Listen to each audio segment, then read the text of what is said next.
you have My District app, you may open it now and take a look at it. If not, you have on your name tag a voter ID number, and you can borrow your neighbor's phone who has it operational.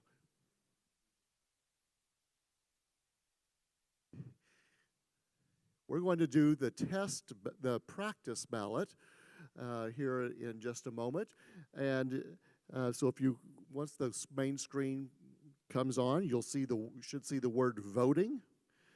You'll click on that, and then down toward the bottom, say 2025 N.M.I practice ballot. Click on it.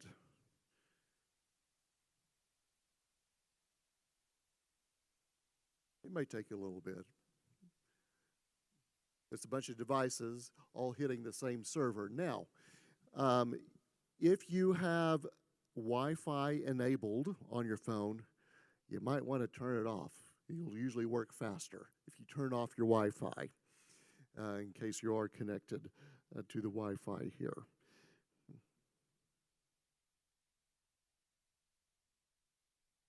And then let's go ahead and open the ballot for our practice ballot. And you go ahead and make a selection.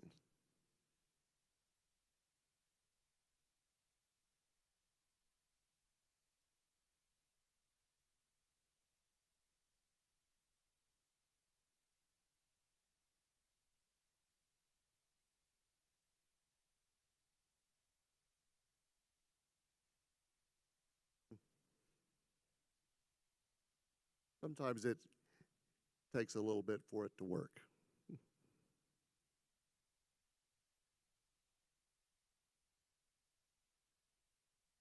Once it's opened up, you can see on your screen, who is your favorite Sesame Street character?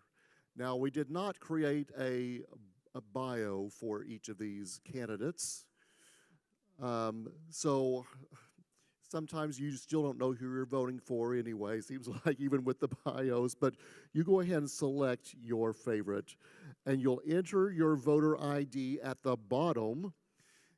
If you enter your voter ID and then hit submit without voting, there's no way to back out and to let you vote again.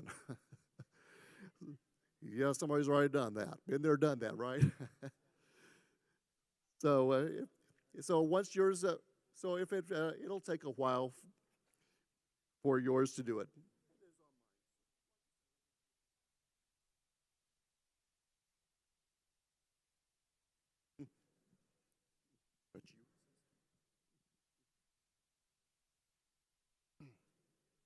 So it may take a while for you to be able to vote. And so if you want to continue on, you can do with your practice ballot later, or you want to continue with the.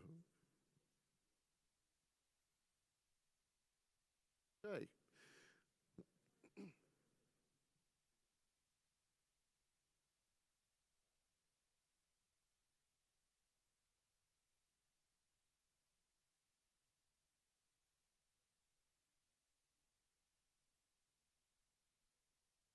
Be elected for a 2-year term. The council also recommends a yes/no ballot for those council members whose term has expired, and these also are 2-year terms. I move to accept the ballot from the Illinois District N.M.I Nominating Committee. Is there a second? All in favor? Any discussion? Sorry. The motion on the floor is to accept the ballot from the Illinois District Nominating Committee, N.M.I. All in favor say aye. All opposed, nay.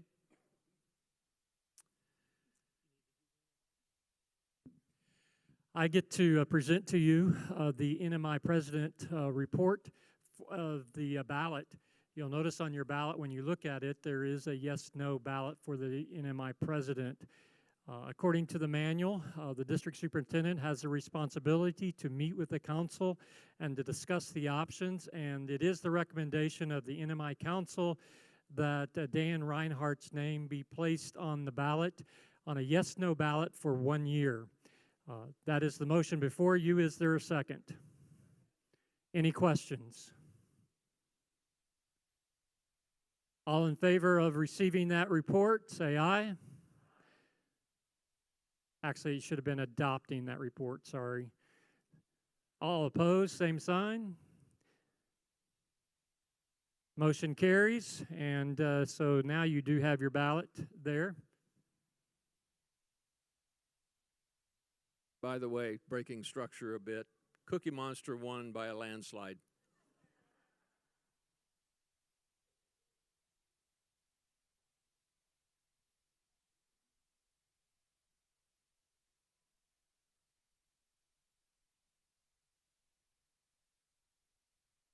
N.M.I. President, 1 year, Dan Reinhardt, yes, no.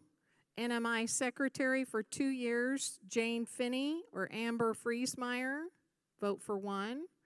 Hispanic Coordinator, 2 years, Sonia Samioa, yes or no. Mission Teams, the Serve, for 2 years, Dan Madison, yes, no. Care and Connection Coordinator for 2 years, Natalie Shipman, yes, no.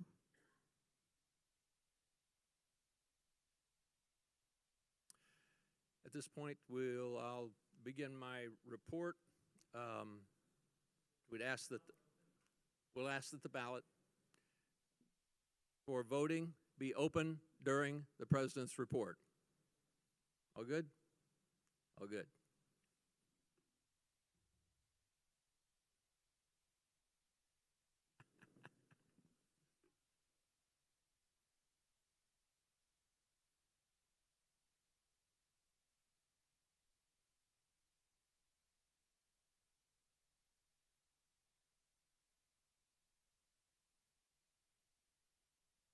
Got to keep a backup here, right?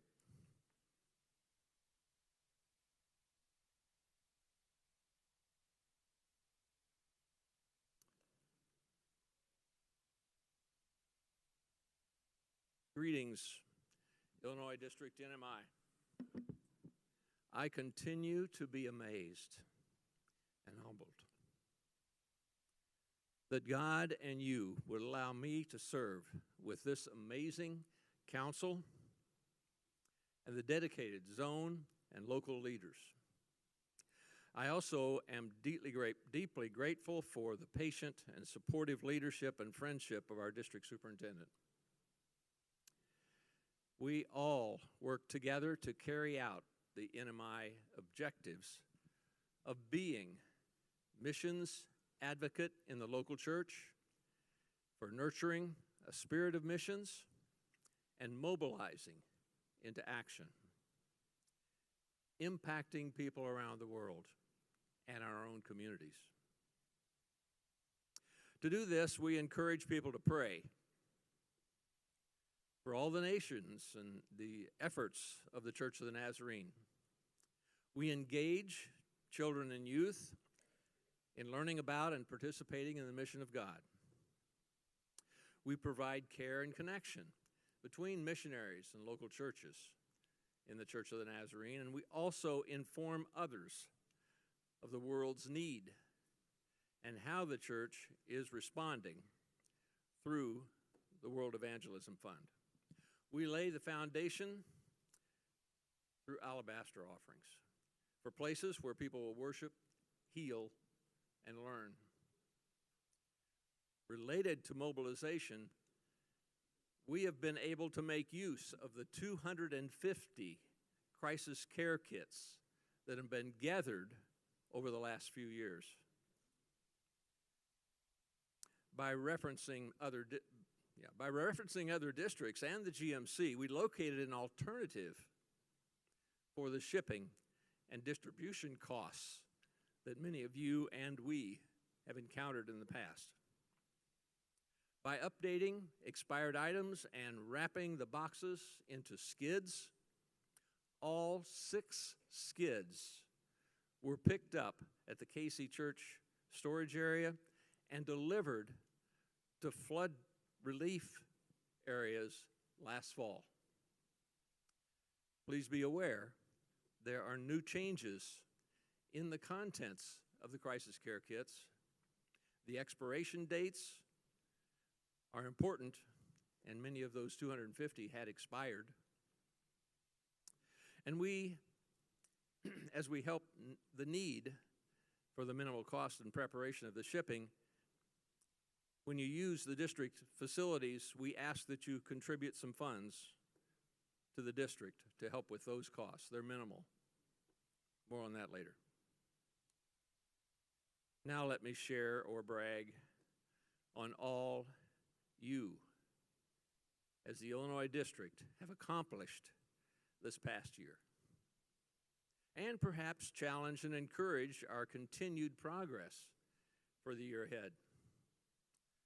Once again this year, you have showed up for our spring and fall rallies with N.M.I and Mulu and the Reeds, with over 500 in attendance and more than $10,000 in deputation at each the fall and the spring.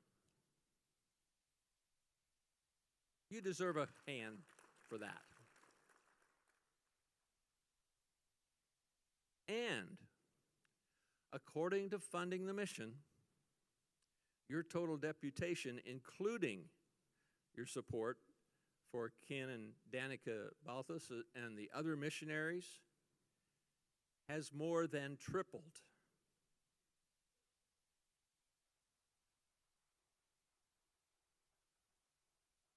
To $90,233.98 this past year. Thank you for your obedience. In a similar manner, as we became aware on very short notice of the Elliott's need for deputation meetings during the Easter season, 2 of our churches responded. What a beautiful example of your allowing God to turn need into opportunity. Thank you. Side note, we had the privilege of hosting that couple, which we had met only once in our past years. The time spent with them in well-deserved rest that they needed in a busy deputation schedule, and the joy in their lives when you responded. And yes, there was a very short period of time and only 2 of you were able to use them. But in the middle of Easter season, when everybody's schedules are set long in advance, it was a personal honor to have the privilege of spending time with them and see what your response did for them. Thank you. It's right in line with who you are. Continuing in missions, nurturing, and advocating, as I have shared in our meetings, the Illinois District is becoming known among visiting missionaries for the quality and quantity of care and the connections they receive during our rallies. Clearly, the benefits of these gatherings are enjoyed on all sides. I encourage all to plan to participate in this year's rallies with Diego Lopez in the fall and Monty Sear in the spring. As mentioned earlier, you've done an excellent job this past year nurturing the spirit of missions by impacting those who serve and are being served around the world in your WEF offerings in all the various forms, which was $422,433.29, and your total missions giving increased last year to $581,605.85. Good job, folks. I can't help but say I'm proud of you. You've done a great job, and you're continuing a pattern that has gone on for a long time.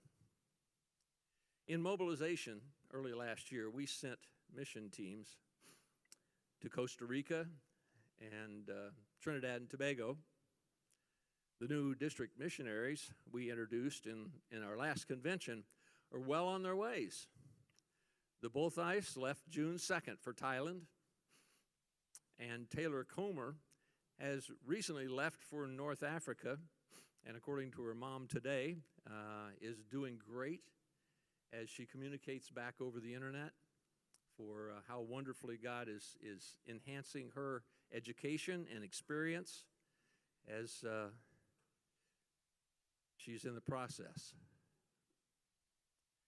Our new Nazarene mission team coordinator, Reverend Dan Matson, has done a great job organizing and leading our team to serve in Appalachia Reach Out. He'll share more about this later today. The N.M.I will celebrate later this year its 110th year anniversary.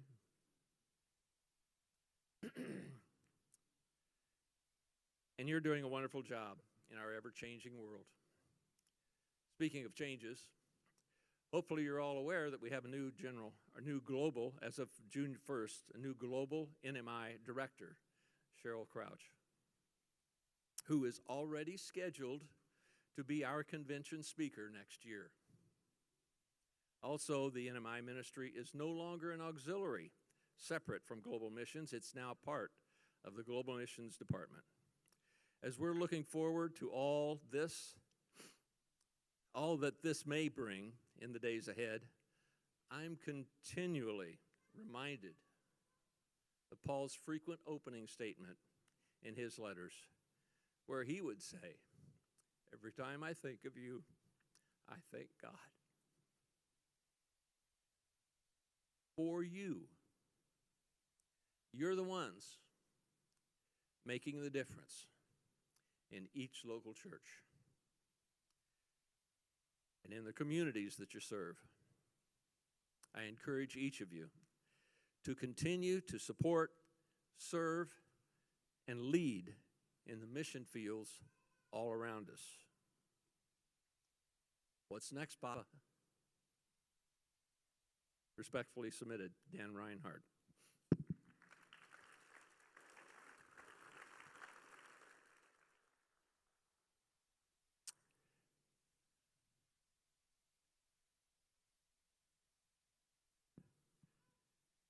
Let's see, as our district treasurer comes, to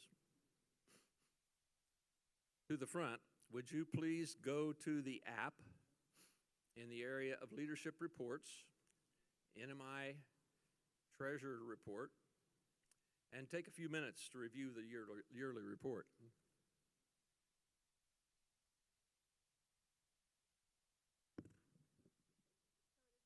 In your app, and under leadership reports, as Dan said, and then the N.M.I Treasurer Report. So the format of the report, it's not loading for me, but I have a paper copy. The format of the report is the first column of numbers it's the actual expenses, income and expenses from the year that ended April 30th, 25. And so you can see that the total income for the year was $32,997.20. Total expenses for the year, $32,283.25. Then the next column is the proposed budget for 25-26. So the total proposed income is $15,000, and that doesn't include income that would come for specific things like mission trips, when people pay fees to be involved in mission trips.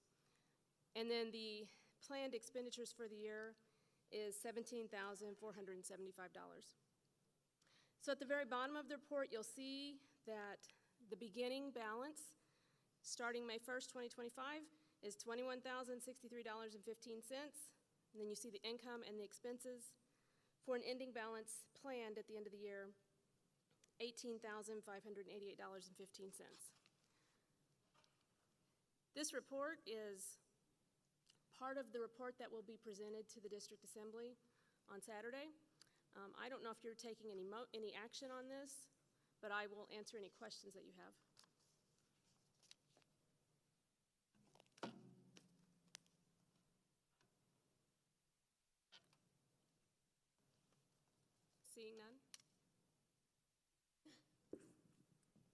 Very good. Thank you.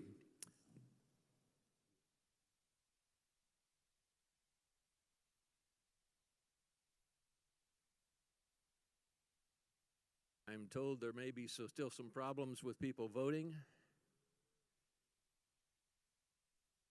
Yes, no, show of hands. How many have not been able to vote?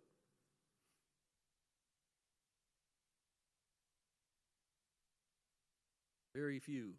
Oh.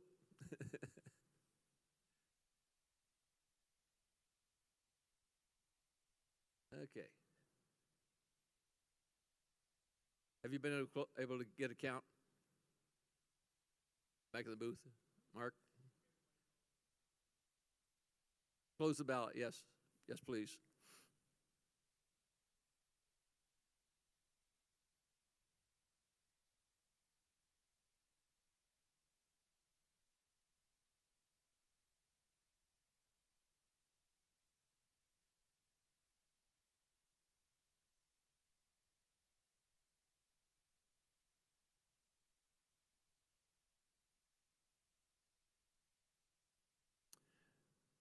Is Rodney still in here? No? Mark, how are we to receive those? Okay. Okay. All right, we're going to ad-lib just a bit as we wait for those results to come in. Our next speaker is Jeff Kunselman that will be joining us in just a second. We have a video we want to share with you as we hope that we can move forward with the election results. In 1908, Nazarenes have made Christ-like disciples in the nations through evangelism, compassion, and education. With your prayers and generous giving, you are joining that mission along with your Nazarene family throughout the world. Your gift to world evangelism brings the message of Christ's transformational love across the street and around the globe. Your gift makes the regional ministries of Africa, Asia Pacific, Eurasia, Mesoamerica, South America, and USA Canada possible. As the hope of Christ is shared with children, youth, and adults, your gift funds a global Nazarene network that resources, trains, and supports thousands of pastors, missionaries, teachers, and laypeople. New churches are started. Students can receive a theological education. Because of your giving, the Church of the Nazarene is able to develop and sustain worldwide communication, technology support, and new missions programs to bring the message of Christ's redemption to those who have yet to hear. When you give, you are supporting Nazarene missions. Together, we are a unified global church living out the transformational love of Jesus Christ in our local communities worldwide through His message and our actions. You make this possible. Thank you.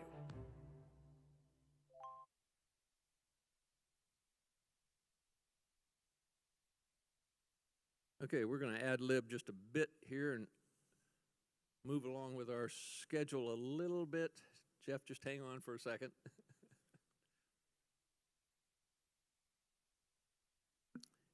We have some amazing information to be shared with you from the Department of Stewardship in a moment, but as you know, we're waiting for the election results to come in. In the meantime, I'm going to move on to the next topic, and it's still related to WEF, and we'll come back to Jeff as soon as the election results can let us move forward. I wanted to, let's see, can you move past his slides?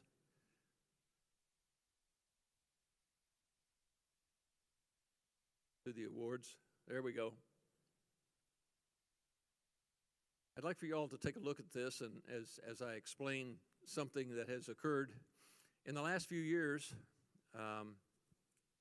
just a brief apology.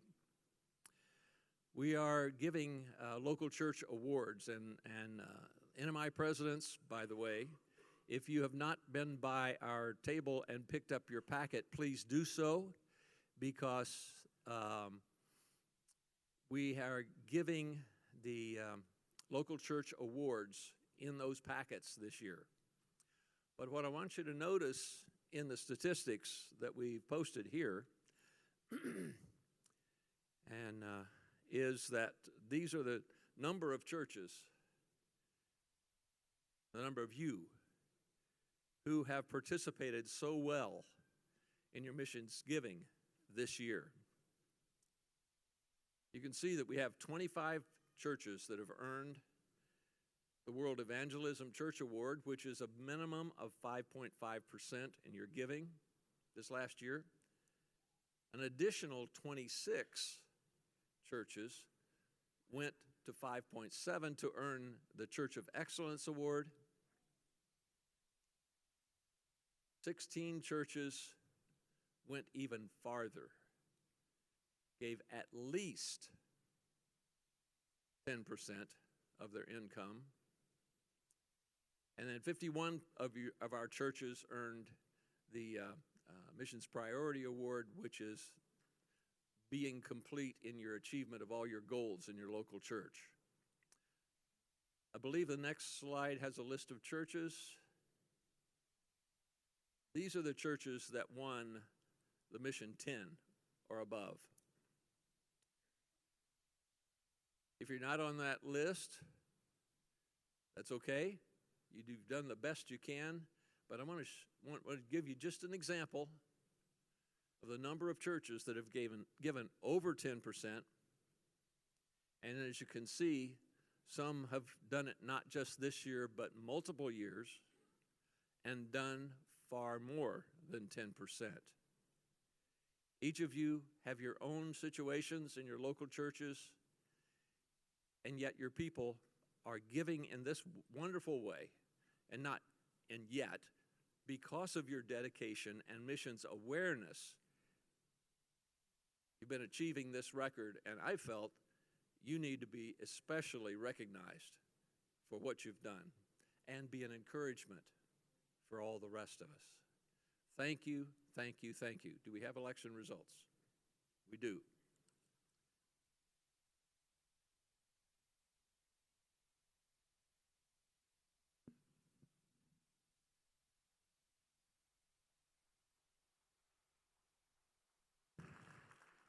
I appreciate Dan and his faithfulness and his love for missions. And he gave his report a few moments ago, and you responded in appreciation for that. But I guess technically we need to have, for the record, a motion to receive his report. Is there a motion for that? And a second? All in favor say aye. Opposed, no. Motion carries, and you have received his report. And in the results for the N.M.I president election, you cast, oh, it went to the, yeah, sorry.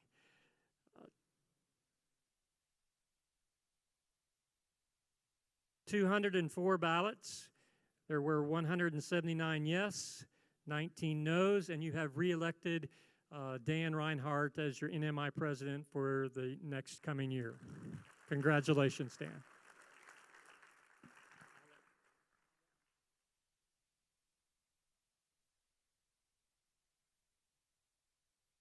For N.M.I secretary, vote for 1.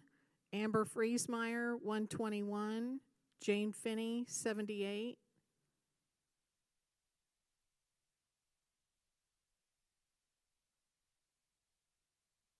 And for Hispanic coordinator, Sonia Samioa, yes, 197, no, 2.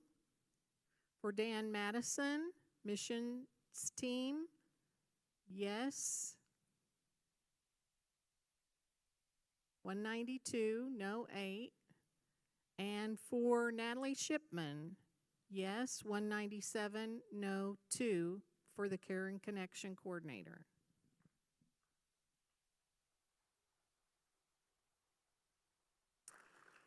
Okay, we declare these names elected. Thank you all, and we look forward to some amazing days of service. Another slight variation in schedule. Pastor Terry, prayer. another variation in our schedule, but we're adaptable. By the way, you're all on the mission field, right? And the key to successful missions, blessed are the blessed are the flexible, for they will bend and not break. Very good. We want to take a moment to install the N.M.I Council for the new year to make this an action of the Assembly. So I would like Dan and the other council members. Some of you were not on the ballot because you were elected last year to serve for a couple of years. So if all of the council members would come right down here in the front, and we will pray a blessing and a prayer of installation upon them.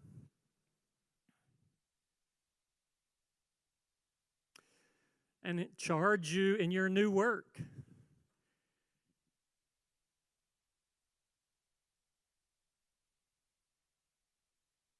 As you stand there, council members, I am reminded of the many times that council members are called upon to do extra tasks outside of their local church, but to step up and do the work of the district. And it's an honor for me as your district superintendent to say, first of all, thank you. Thank you for your willingness to serve. Thank you for the work that you do.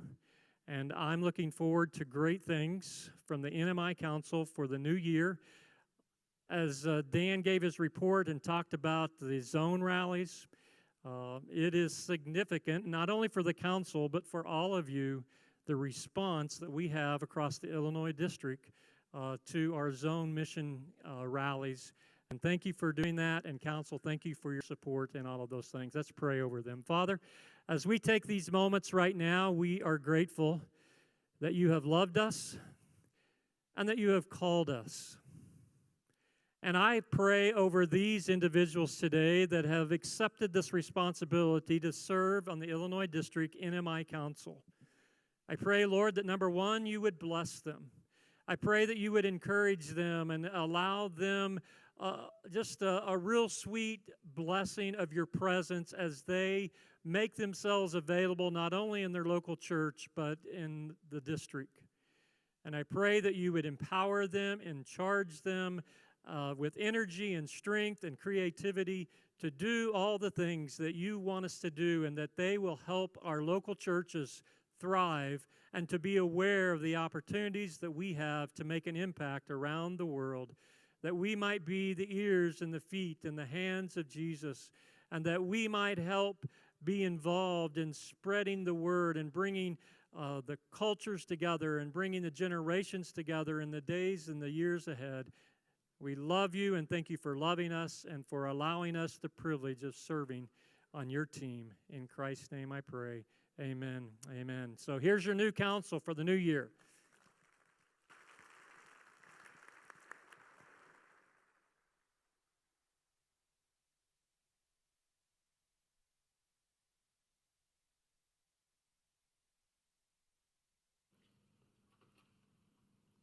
I give you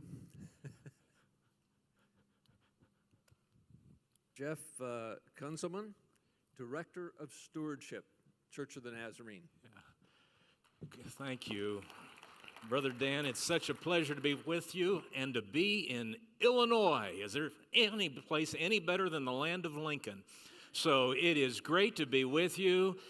And Pastor Terry, did I say something wrong? I mean, that is your claim to fame, or one of them, isn't it? Yeah.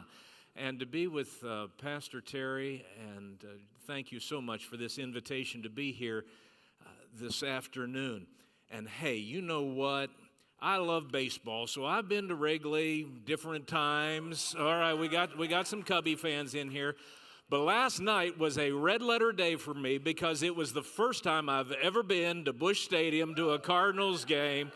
And the good guys won, and so all is well around. And hey, speaking of all of that, I got some somewhat like Cubby blue pens out there at my table. I've got Cardinal red pens, and I've got these pink pens that we cannot keep enough of them in supply in the denomination. I got to tell you, though, these are rogue. They told me recently I did not have official approval for the little motto that's on there, so you'll probably never be able to get one of these again. But if you get one now, you can say, I was there, wonder whatever happened to that guy, and passing out those villainous ink pens that say, making mission possible. That's the World Evangelism Fund. Now listen to me. I've heard you politely clap this afternoon. I'm going to give you a reason to celebrate here in a few moments, so get ready. All right, here we go. I am here to say thank you, Illinois District, for your generous, for your faithful and even sacrificial support of the World Evangelism Fund. We Nazarenes have been prompted by the love of God in our hearts and challenged by our Lord's commission to go into all of the world to make disciples. And from our inception, Nazarenes have given in a variety of ways to advance the great cause of Christ. But the World Evangelism Fund, otherwise known as WEF, has been at the heart of all of this. Without WEF funding, the mission and missions of the Church of the Nazarene could not function. And so what you saw on those screens a few moments ago, you are part of the exciting, dynamic, transforming, life-changing, eternity-changing work of our Lord Jesus in this day and in this time. WEF provides the salaries and benefits for our globally commissioned or deployed missionaries. It is the support system for our sponsored missionaries. However, it is so much more than that. WEF touches every part of our church. Youth, discipleship, education, communication, clergy development, there's WEF. I got to thinking about this one day, and it reminded me of World Book encyclopedias. I live in South Carolina, so a little bit of South Carolina vernacular here, just so I know how much splaining I need to do this afternoon. How many of you remember World Book encyclopedias? Can I see your hands? All right, this is going to be easier than I thought it was going to be. For those of you who don't know, this was Google before there was internet. 22 volumes, alphabetically arranged about anything and everything. But my favorite was Volume H. You remember Volume H? Back near the back, there were these 8 plastic pages of the human body. Yeah, it's even on the big screen. You remember all of this? All the names of all your parts. I mean, there's your nerves, your bones, your blood, your innards. It's all in there. They got names for all of it, numbers. It shows how they all connect together. It's all in there, from your mandible to your abdominal inguinal ring. And they're all in there doing their thing so you can do your thing. And the only time we think about those things is when they're not doing their thing. That's the World Evangelism Fund for the Church of the Nazarene. Sure, it's the big things we talk about, but it's the 101 little things that we don't think about on a regular basis, but are essential to our movement as a mission. So since we're world booking this afternoon, come with me, pull out Volume A. There's Africa up on the screen. Look at that map. The one on the left, Church of the Nazarene, official inception or organization, 1908. From 1908 until 1980, we were in 9 countries. But I want you to look at the map on the right, and there we are from 1981 to 2025. We are now in 45 countries in Africa. Praise be to God. 30% of the entire membership of the Church of the Nazarene is in Africa. That's the World Evangelism Fund. So while we're in Africa, come with me and go to Volume B. And let's look at a little country called Benin. 13 million people, about the same population. I don't know how many does Illinois have in it? Probably a few more than that. Pennsylvania's got about 13 million. That's all that's in the little tiny West African country of Benin. 1998, missionary John Seaman, not that long ago, 27 years ago, you remember John Seaman, missionary John Seaman registered the Church of the Nazarene in Benin. Today we have 3 districts there. A few months ago, the General Secretary came out with his annual report, and it's got a lot of statistics in it. When you work in stewardship, I did have another life at one time. I was a pastor for 25 years. I was a district superintendent for 14, and I don't know what I did, but they stuck me in this. And so now I read reports.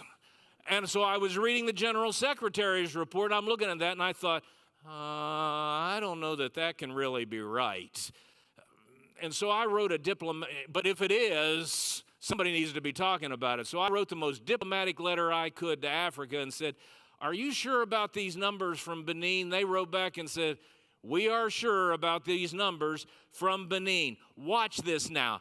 District number 1, the Atlantic District in Benin, last year, one district last year, they baptized 6,702 new believers. District number 2, the Okpara District, they baptized 17,945 new believers. District number 3, the Panjari District, last year, one district, they baptized 31,003 people. In Benin last year, 55,650 new believers in Christ, and we now have 140,000 adult members of the Church of the Nazarene in Benin in 1,100 congregations. That's the World Evangelism Fund that you're giving to. Praise the Lord. Let's go over to Volume M. Go to Mongolia. You know anything about Mongolia? Bordered by China and Russia, vast rugged territory. They only get 4 inches of rain a year. 30% of the population is nomadic. 50% of the population is Buddhist. 40% no faith or religious affiliation at all. Alcoholism is widespread. It's not an easy place. Catch this now, 1990. There were only 4 known Christians in all of Mongolia. Not Nazarenes, 4 known Christians. The Church of the Nazarene entered there in 2017. I happened to be sitting on the committee when we were interviewing the missionaries who went in, a dear South Korean couple who, for the sake of people like me, go by the names of Sunny and Lisa. They come from South Korea. You do understand that 50% of the missionaries in the Church of the Nazarene these days come from outside of the U.S. and Canada. How awesome is that? The places that we've been sending missionaries all these years, they're now sending missionaries. And so they were being considered for their global deployment status. And so I'd done a little bit of my research on that and wanted to start the committee on a positive note. And so I said, how do you share the gospel in a place like Mongolia? And Sunny, in very clear but deliberate English, replied, well, we meet people, and then we invite them to our home for my wife's Korean cooking, and then we tell them about Jesus. And I thought, good enough, let it go. They haven't been there that long. It's not an easy place. Let's let it go. But not everybody on that committee is as gracious as you are. And one of them said, so how's that going? Understand, they'd just been there a little bit at this point. And Sonny said, oh, fairly well. At this point, we have 30 house churches in Mongolia. Praise the Lord. The picture that's coming up on the screen is from last year's Nazarene Holiness Gathering in Mongolia. The report that I got was that there were 300 persons present for that. I was making this presentation in Georgia last summer, and one of our Creative Access missionaries was there. He had been to this event. You know how scary that is. It's like, well, did I get everything right? And so I asked him, was it okay what I said about Mongolia? He said, oh, thank you for highlighting what's going on in Mongolia. He said, the only thing is, there weren't 300 there. There were almost 600 there. And at the end of the week, we baptized 22 new believers, and we now have more than 20 district licensed ministers in the Church of the Nazarene in Mongolia. That's the World Evangelism Fund that you're giving to. Yeah, woo! One more, Volume P. Let's go to Pakistan. Been in the news a lot lately. That's from last year's district assembly in Pakistan. That's not the district assembly. That is last year's ordination class.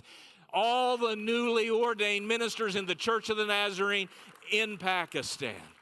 And so, Illinois District, thank you for prioritizing world evangelism.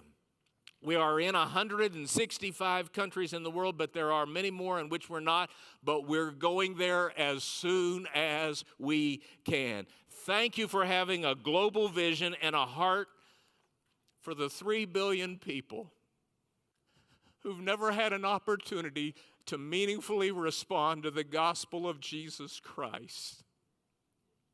Don't let that number get by you. WEF makes what's happened possible, and WEF will make what's going forward in the future possible. Thank you. God bless you. It's a privilege to be with you this afternoon, and may God bless the Church of the Nazarene. Thank you so much.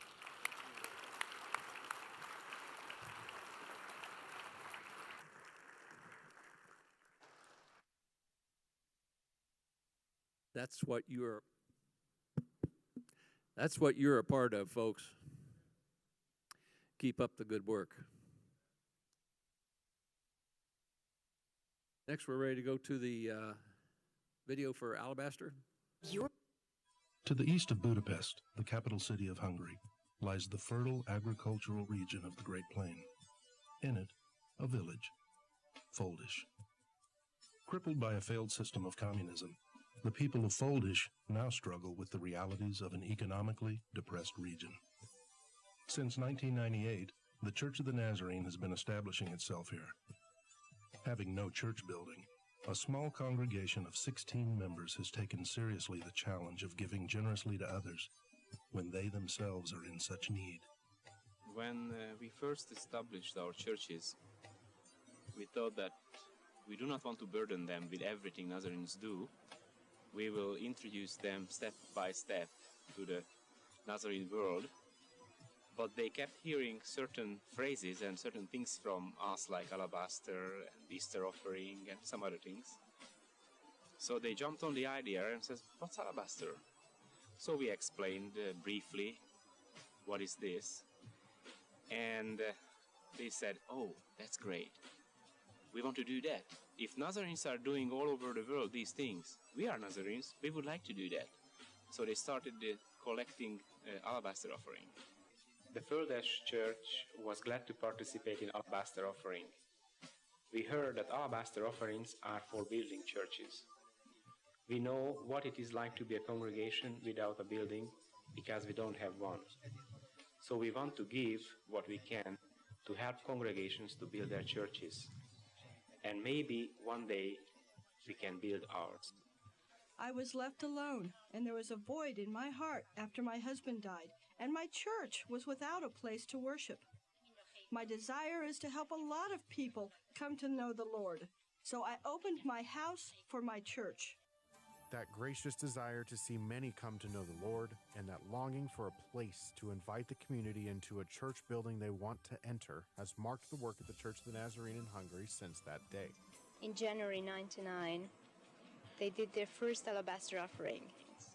And when the table was brought in by two of the trustees of the church board and placed in the middle of the congregation, and then they gathered around that table as the congregation continued in the worship service and started pouring the money out onto the table and then counting it and stacking it. Everyone's attention was drawn to this table and to this activity. And the enthusiasm with which it was counted and the excitement on the faces of those who were counting kept bringing us back to the thought, this is no small thing that this little congregation is doing here. The Foldish congregation raised the $1,000. Today, every Nazarene church in Hungary has been built, at least in part, by alabaster funds. First, the church in Foldish, then Hajdúhaz, then Debrecen, then Kisvárda, and finally, Budapest. Each stands as a living testament to faithfulness, and alabaster giving is now more than a tradition. It is embedded in the rhythm of nurturing a spirit of missions in each local church. No amount is too small to achieve great things for God when it is given out of a grateful heart, a sacrifice of praise that impacts others for Him. Thank you for giving through alabaster.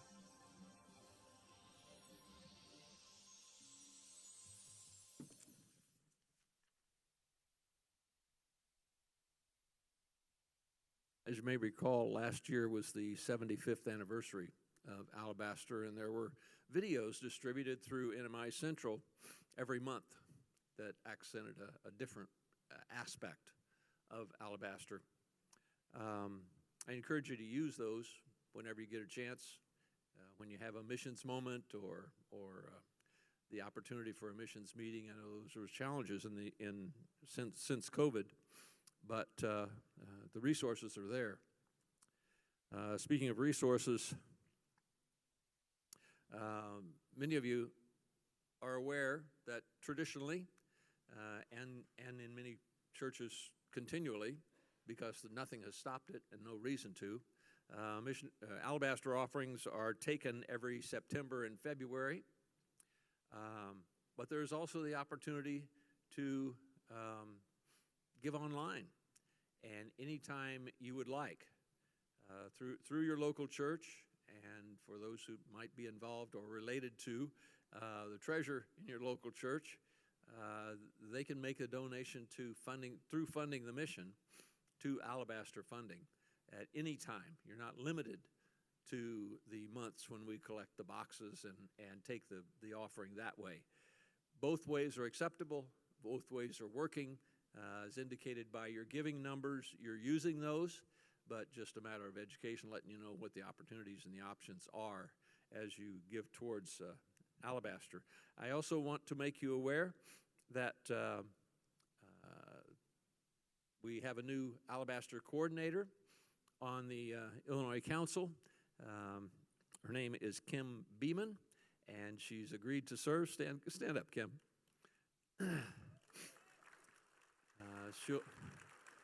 She'll be continuing to promote and provide information for what's available there. By the way, if you haven't been by the table or you haven't looked in your packets yet, any of the information we're talking about today and ongoing through the year, whenever there is new information relative to N.M.I, you can give me a call if you like, or you can send me an email. But you can also go on the district website and simply understand how to access N.M.I FAQs, frequently asked questions. We try to make sure that everything there that you might need information on relative to N.M.I is listed in a question, and if you click on that question, there'll be things you can download, things you can look at, information about everything we'll be talking about today is not brand new and first introduced today. It's already on the district website, and you can have it at Nazarene, Illinois, naz.org. That's our district website, by the way, /NMI-FAQ. Well, that's not too hard, is it? If it is, the brochures are in your packets and the information is out on the table. Just trying to promote an opportunity for you to get all the information you need. Speaking of information, our field partnership that we've been involved in now for 6 years with the Western Med. Oh, by the way, gee. Did you see that other screen? Did you get out your phone and pull up the QR code so you could get directly to that website? Anyway, thank you. You're very, very responsive. Thank you, Mark. Okay, the Western Mediterranean Field. We've had this partnership with this field of Eurasia. For those of you that may not know, graphically, there it is projected. It includes, let's see, Greece, Italy, Spain, Portugal, France. I think that's about it. And the young man that's the field coordinator for that partnership will be our fall speaker on the missions tour. And I think you're going to love the stories he has to tell and the opportunities he likes to share.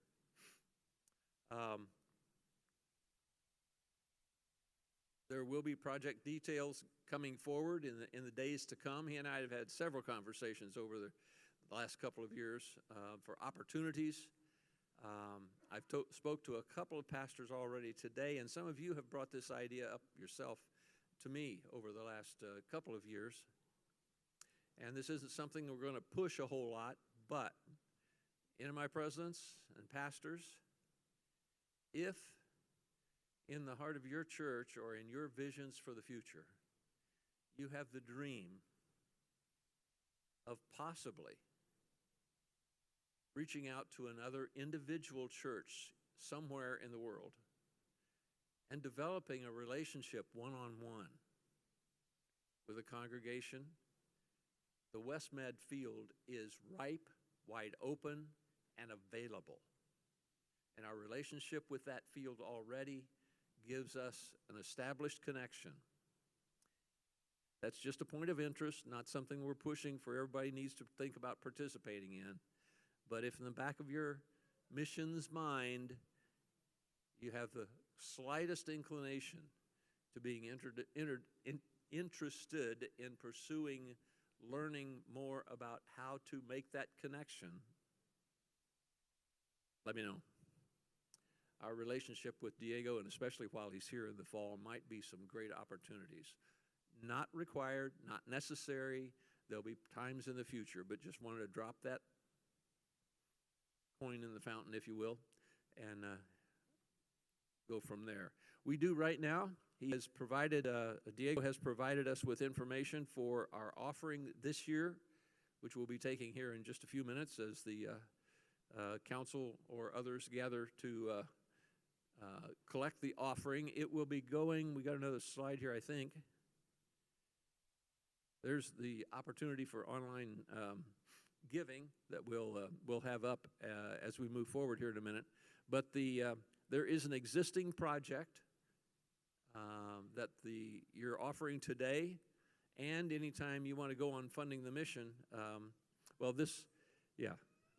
mixing up my topics a little bit, but this is the same subject. There is a project registered with the church for West Med leadership development. The goal is a very high number that I don't have in my head right this minute, but it's a project that's been registered with the Church of the Nazarene missions area with funding the mission, and all your funds that we gather today will go to this project in the West Med field, the Western Mediterranean field. They're countries, in some cases, in most of the cases, you can count like on one hand how many active churches there are in each country. And that's an example, not an absolute, but there aren't many churches across this field and in each individual country. But the opportunities for leadership development are tremendous. And this is an opportunity for this year, the recommended project that he's given us to take today's offering and send to him. Your money today will be collected in the district if you give online via the QR code, which you can put up now. Will be gathered and sent to the project for their leadership development. It's literally training in the kind of training that John provides and has for all of his career, the leadership of new development in the West Med field. And who knows, there may be some new missionaries from there that will now be going other places.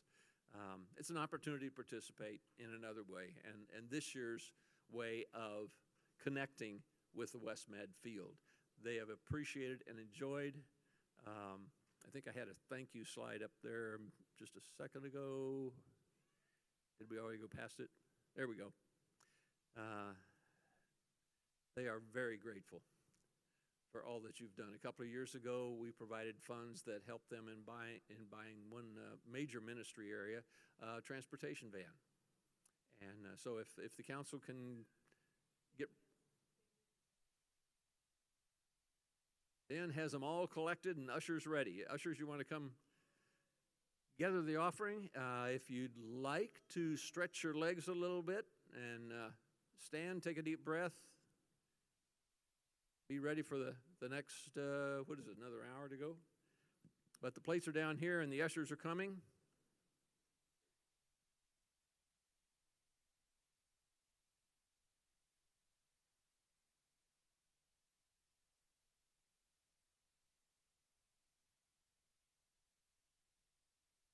Thank you, folks.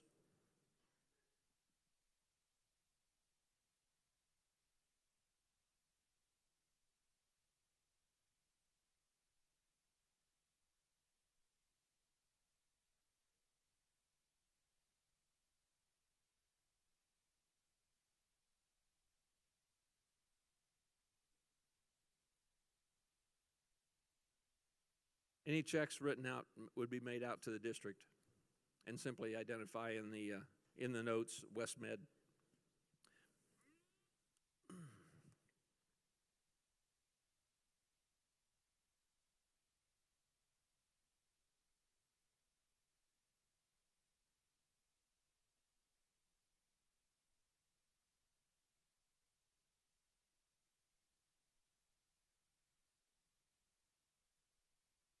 Thank you, folks. As I stated in my report, and as was stated in the special message from the Stewardship Department, you all are doing a tremendous job. And all we can say is keep it up. God's got a good thing going. And it's a privilege to be a part of it. As we're continuing, finishing up, taking the offering to move on to the next area, crisis care kits. We've had some interesting, I had a little bit in my report, but we've had some interesting developments in the last year. I mentioned the 250 that we had stored, mostly in the Casey facility. Over, I don't know how many years, you all had been in the tradition of gathering boxes at District Assembly. And I was reminded of that just a couple of weeks ago when I got a couple of emails from you as N.M.I presidents going, where can I bring the boxes we got for you? And while the numbers aren't as great as they've been in the past, and there's been confusion about the boxes, and especially, and by the way, folks, we as the Midwest Illinois district are not the only ones that struggle under the difficulties assigned to these crisis care kits delivery. Gathering them is one thing, and you all have done a tremendous job. The 250 boxes that you've had over the last few years is a good example of the desire and interest in participating in these amazing kits. But to get them to the West Coast or the East Coast via shipping is prohibitive. I mean, I'll just state it like it is. It's hard. It costs a whole bunch to send one box, let alone 5 or 10. And every district in the Midwest suffers under that same issue. A number of districts, and I've been in contact with the people that are setting up what is now an option for many of the districts in our region, is for one guy with a truck. Sometimes he rents a truck, and he goes around to different district sites, picking up boxes and hauling them. And it's still in price range is in the neighborhood of at least $15 per box, because it's a 2-day drive to get out to eastern Pennsylvania and back. Not to mention the cost of rental and housing and all that. It does work, and it's working for a few other districts, and I've been in contact with that. The problem is that most of those districts have their assemblies much earlier in the year than we do. And so the opportunity for us to participate didn't look good. Then I was in conversations with GMC, and the Missouri district had told me of an organization they were aware of called Convoy of Hope.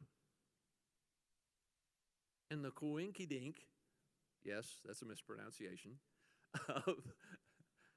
of it is that in our drive up here yesterday, for the first time, we passed a Convoy of Hope truck coming up the highway. The beautiful thing of this organization is, number one, NCM, our Nazarene Compassionate Ministries, knows of Convoy of Hope. They have a very good working relationship. Convoy, when they have the opportunity, have provided the shipment of truckloads of our boxes to our warehouses in the past. NCM pays some of that $12 that you pay per box that goes to NCM. Some of that money goes to them for the shipping of getting them to. Okay, so they know about each other. There's a relationship there. In fact, when I was starting to talk to Convoy, I made reference to the NCM office, and the next day I get an email from the NCM office telling me it's okay to work with Convoy. They're connected. But here's the secret. Every organization like Convoy in the U.S. that's in the business of disaster response absolutely loves our crisis care kits. For them to receive something prepackaged with the quality of contents, I've got an email from just a week ago where the lady at Convoy, I was asking, do you remember we worked with you last fall on the boxes from Casey, Illinois? And she immediately responded and said, oh, yes, we love your boxes. In fact, any boxes that you gather, let us know when you've got them, and they're prepared, got to be put on skids and wrapped for shipping. But they said, anytime you have some boxes ready for us, we'll come get them, as they did. Our cost was pick up the skids, which would, most of you live in places where the skids are free from any organization that receives big shipments. We'd buy the plastic and wrap them up. Now, last fall we had to open every kit in every box and look at the expiration date and replace the materials, mostly toothpaste, that had expired. But that's in the past. Going forward, Convoy will take anything we get, and here's the way she described the relationship that they will provide from now on. Anytime we get your boxes, she does it. She said in one of her emails, she said, "We're going to, what'd she say? Put a special interest on them. Anyway, some identification." And I said, well, do you mean that we'll hold them and you'll come get them whenever you need them, or that you'll store them in your facilities? She says, oh, no. We'll come get them as soon as you have them ready. We'll put them in our facilities if we're not going to use them right away, don't have a need. And they will be first priority to go to any disaster here in the U.S., like the hurricanes that are coming any time now. Those were her words. That's what we have the opportunity for now. And our only costs are preparing for shipment. We have some very experienced people who last fall went to Casey and helped the folks in Casey to prepare those skids and get them out the door. But if any of you have somebody in your church that might be interested in becoming a coordinator for this last delivery part of the boxes, come talk to me. We could use you on the council, and we've got expertise from the folks that did it last fall. In fact, we've already, today's boxes that are being collected, and I'm using a little more time than I should here, but I want to give you the details. We've got, 10 boxes came in yesterday, and another 2 we're supposed to get here. So we've got 12, and we've got another 6 boxes at Mattoon East Side that they gathered from a missions meeting last spring, I believe. So we've got 18 boxes right now. That's the amount of storage that we need this time, and going forward, we're going to need a place to gather the boxes for a period. In fact, Mattoon East Side, their board just agreed, 2 days ago, that they're going to take the boxes that are collected today, take them back to their church. They've already brought the bus here. They're ready to put the boxes that are here in it. They're going to take them back. They should not occupy space at the Mattoon East Side Church for more than about 2 weeks for them to be prepared for shipment and Convoy to come get them. So instead of long-term storage like we've dealt with in the past, and it had become not a problem, but it was becoming a growing issue for the district to have 250 boxes in the attic at Casey. If you haven't experienced vertical stairs, you don't know what kind of a problem that was. My point is this is where we stand today with the handling of crisis care kits. First of all, there was a change last year in the contents of the boxes. The bags need to be, the individual kits need to be a little bit, was it 2.5 gallon bags? In the past, I think it was a 2 gallon. Now it's 2.5 gallon bags for each kit, 6 kits in a box. The contents of the kits has changed a little bit, and the information is where on the FAQ website, the Nazarene, Illinois Nazarene website. On the FAQ, you look at the FAQs under crisis care kits, all the details of what and how and when and all that. Our direction right now is to continue the opportunity for collecting at district assembly and work through your zone leaders of N.M.I for the possibility of gathering boxes at your missions rallies. But those are all details that we will refine as we go forward. That's where we are with those. You all, when I inherited this job, or you put me in this position, and I found out that there were over 200 boxes, and it had grown to 250 before we were able to deal with it. I went, whoa, what about the plan for getting them on?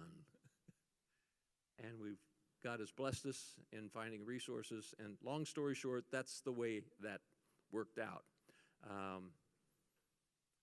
Crisis care kits are important.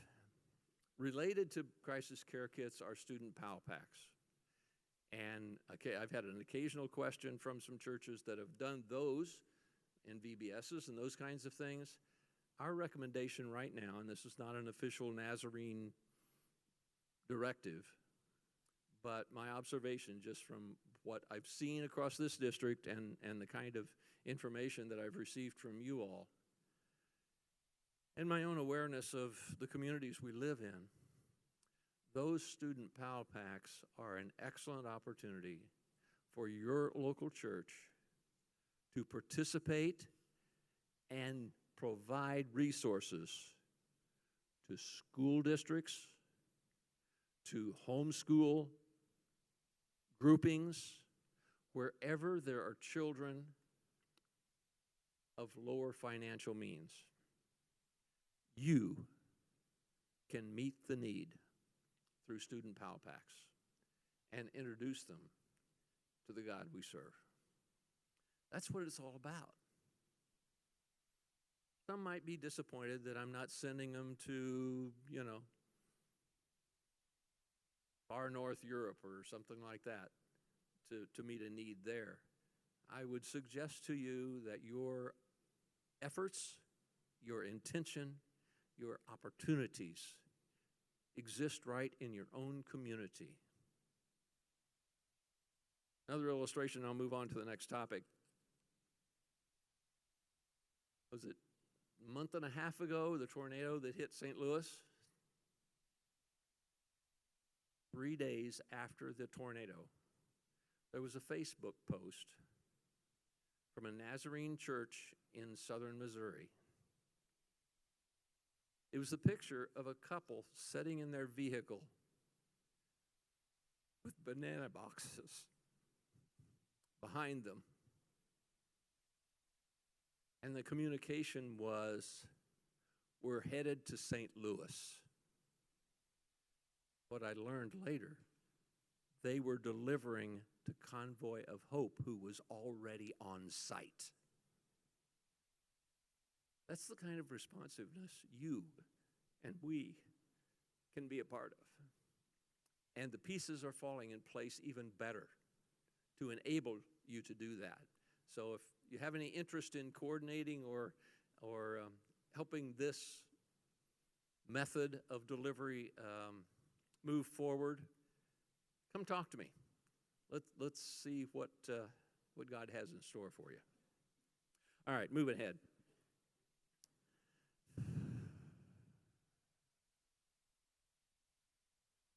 Natalie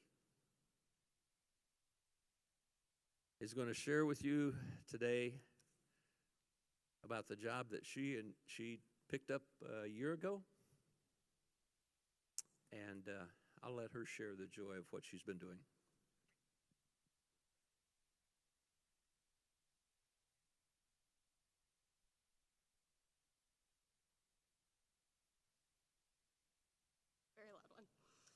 So last year I was able to talk to you about our links or our Care and Connect missionaries. And this year I get to talk to you about ours for this year, but also 2 missionaries from our district who are currently on the field. So super excited about that. So our Care and Connect missionaries this year, we have 2 families. We have Ramesh and Karuna serving in the Eurasia region, and Herman and Diana serving in Bolivia. And both families are very eager to hear from you, want your prayer support, your financial support. Now, Herman and Diana do only speak Spanish, which I don't speak Spanish, but have had no problem communicating with them because of Google Translate. So don't let that hold you back.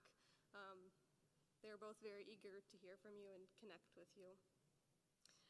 And they also both have a presence on Facebook, so look them up, follow what they're doing, encourage your church members to do the same, talk about them, pray about them. They may be far away from us, but we can be close in connection through our world of technology today.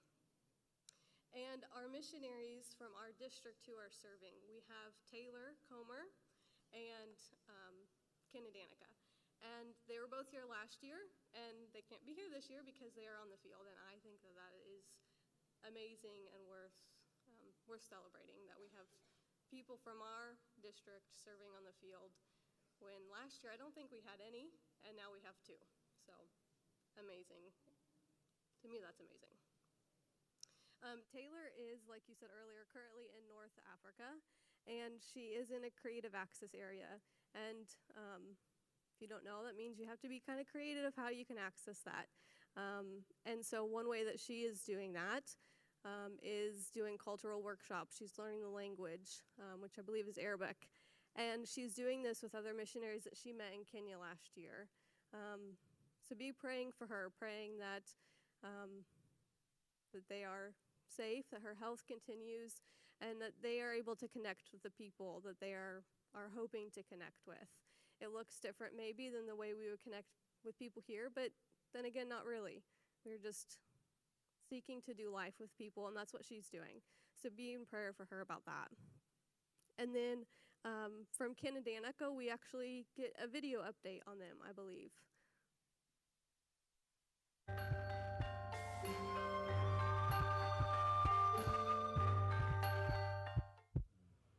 Hello, Illinois District, or as they say in Thailand, Sawadee Krap.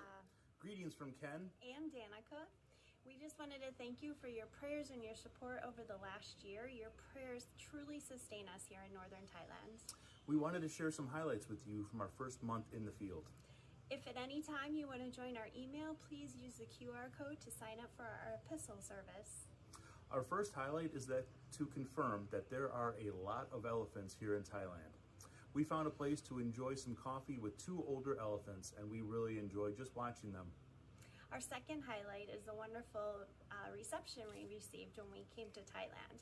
We spent a couple days training in Bangkok when we first got here, and then as we moved into Mae Tang, we met some wonderful housemates who live in the next house over, and they spend their free time taking us around and showing us great places to shop and to eat.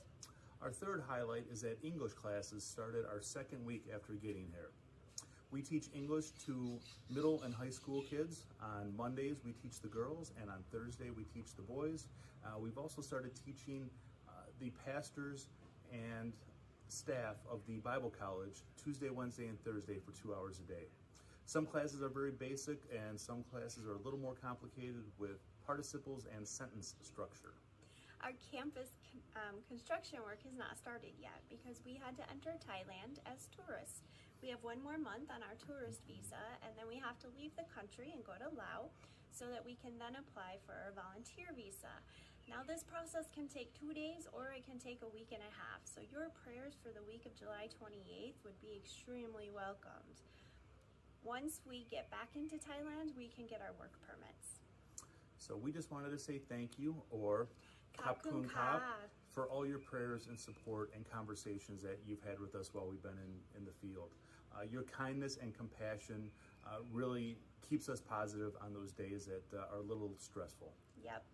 Please consider joining us on Facebook or YouTube, or sign up for our epistle emails so that you can see our adventure in real time each day as we post. God bless you, or Call Pratao Oipan Kun. with love from Thailand. Bye-bye.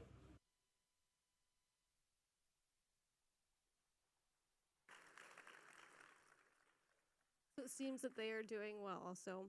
And as I was thinking about what I was going to share with you today, the idea of prayer stuck out to me a lot.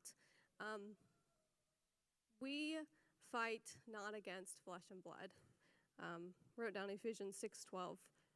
For we do not wrestle against flesh and blood, but against the rulers, against the authorities, against the cosmic powers over the present darkness, against the spiritual forces of evil in heavenly places.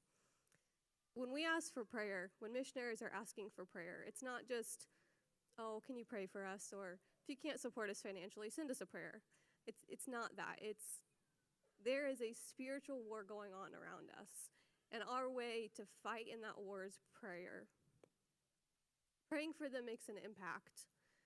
In one of my conversations with Ramesh, he kind of alluded to the fact that there are some times when he goes out and he's not sure if he's going to make it home.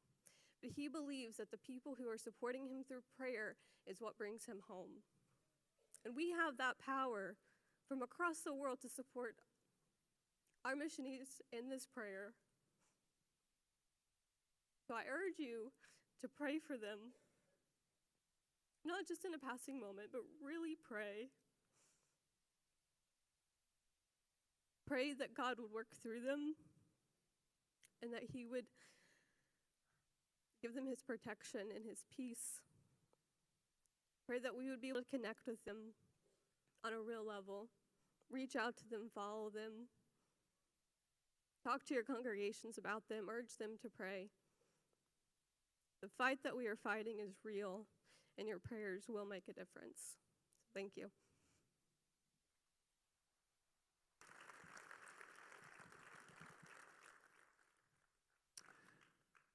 As Teresa is coming, a couple of things from what she's shared. I mentioned in my report the impact you have had on the missionaries that have visited us in our rallies. The one comment I cannot get away from. They so appreciate the opportunity in those fellowship times to meet in their words, so many people from so many different churches in such a brief period of time. They're getting to meet the source of the prayers that have supported them. They're getting to put faces with the folks that are keeping them where they are and asking God to bless them where they are. We can't begin to imagine what that means to them. And yet that's the reputation you all have planted in their lives.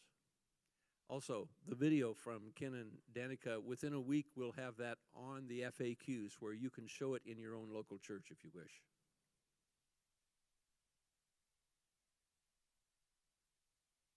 I just want to issue a little disclaimer. When Dan told me that I had an assignment, he told me I could say whatever I wanted. So be prepared. Now, I believe that in the Church of the Nazarene, we have to do a little churchology or missionology because we use a lot of words and acronyms that no one knows what they mean. So I looked up the word zone, and I would ask when I say the name of your zone, if you're an N.M.I zone leader, that you would stand. A zone is an area or a structure of land having a particular characteristic, purpose, or use. Metro zone, Illinois River, and please zone leaders stay standing. Southern, South Central, East Central, Northeast, North Central. Now, you can sit down. You can see our zone leaders there. Now, I looked up the word rally. That's a word we throw around pretty rarely. You've heard it at least times now. Rallies. A physical effort that has been renewed. bringing back or bouncing back from a setback, bringing people together for a cause to boost confidence. And the third term I want to give you is deputation. That's a big churchy word. When a missionary visits and ministers in churches in order for those churches to partner with the missionary in the work of the Great Commission. So, as this summer, I have spent lots of times at ball games. It's been very cool many days. It's been very hot. And I was about to burn my head off. So I had to get a cap. Now, sometimes you see those teams. I've seen more than one game this summer that the score was 15-1. Now, that's kind of tough. And what happens when we have a score like that? Those kids put their rally caps on. So that's what we're going to do, is get our rally caps on as we get ready for the deputation. So we're going to divide you into half.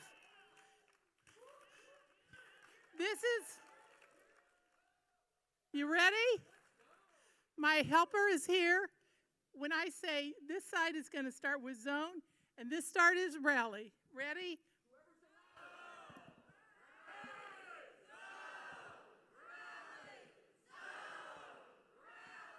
I will be there.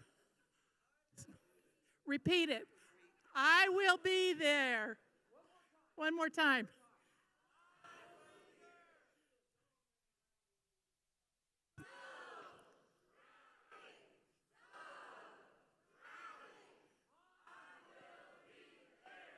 So when's it going to be? In the fall? You have a date anywhere from the 14th to the 24th of September with Diego Lopez from the Eurasia District, Eurasia Midwestern Field, as Dan has mentioned and talked about. And in the spring, it'll be April 19th to 29th. See your zone leaders. It's on the websites. It's on the FAQs. You can put it on get your calendars out and write it down when your zone is. Montesir, serving in Mesoamerica, will be here. Again, I expect to see you. All the East Central Zone, I expect to see you at my zone at one of your home churches. Thank you. Now,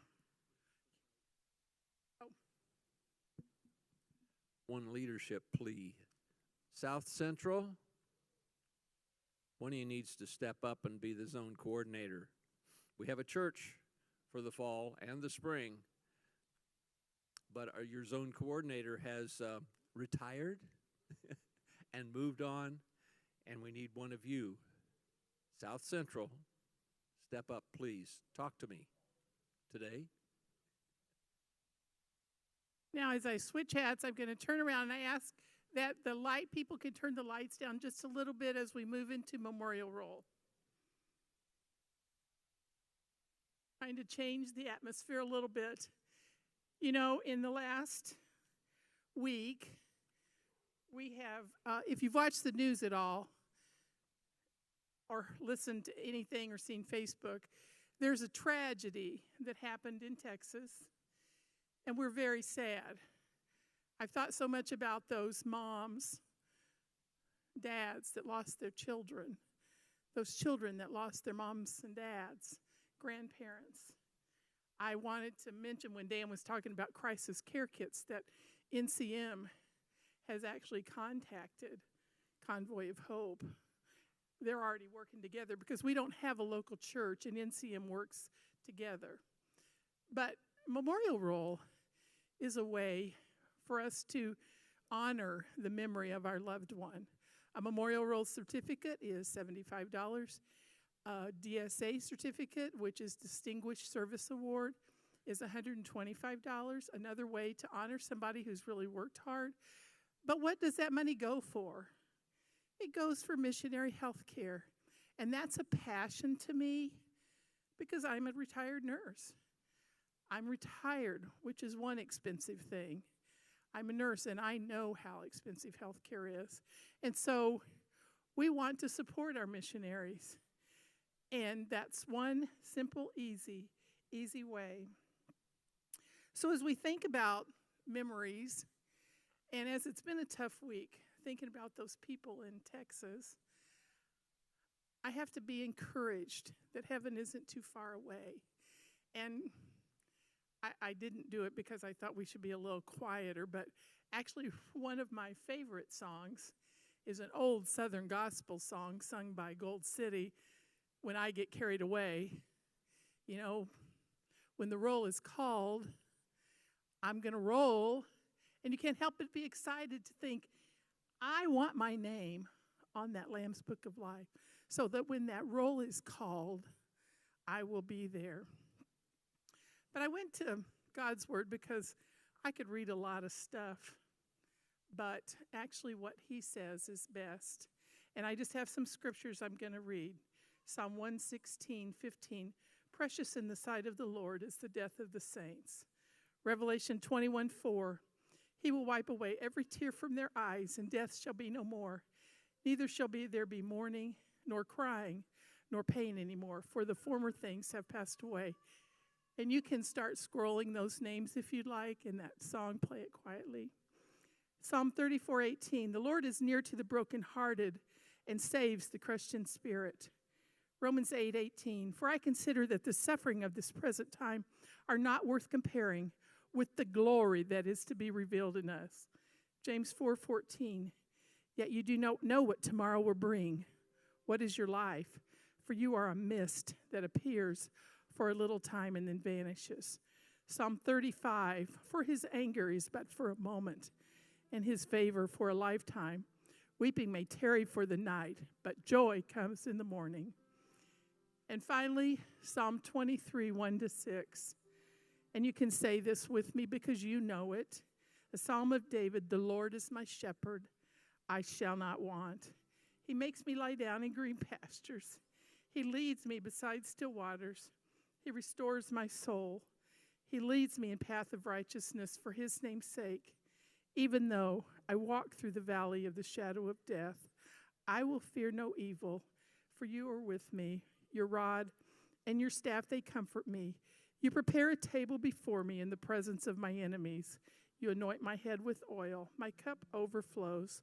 Surely goodness and mercy will follow me all the days of my life. I will dwell in the house of the Lord forever. So as these names of our friends and loved ones scroll, focus on your precious memories and allow God's love to surround you with his peaceful love. In the morning when I rise, in the morning when I rise, in the morning when I rise, give me Jesus.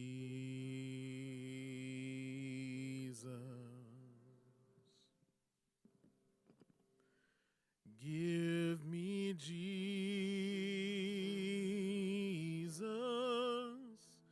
Give me Jesus. You can have all this world, but give me Jesus.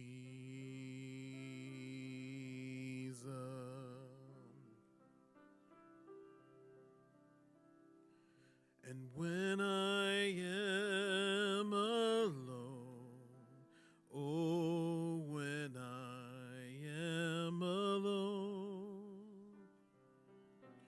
when I am alone, give me Jesus.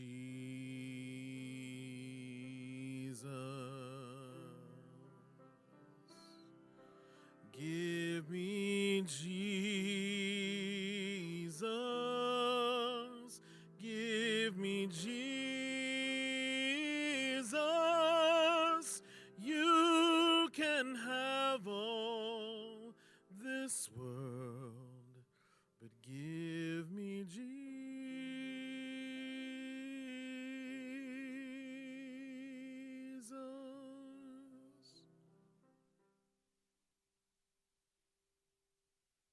And when I come to die,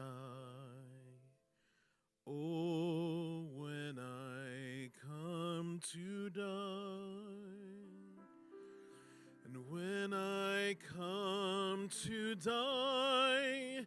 Give me Jesus.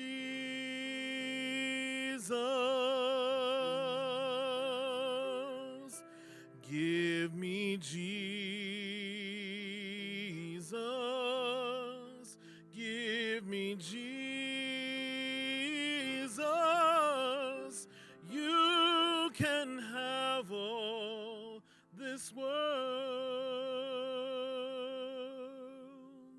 but give me Jesus.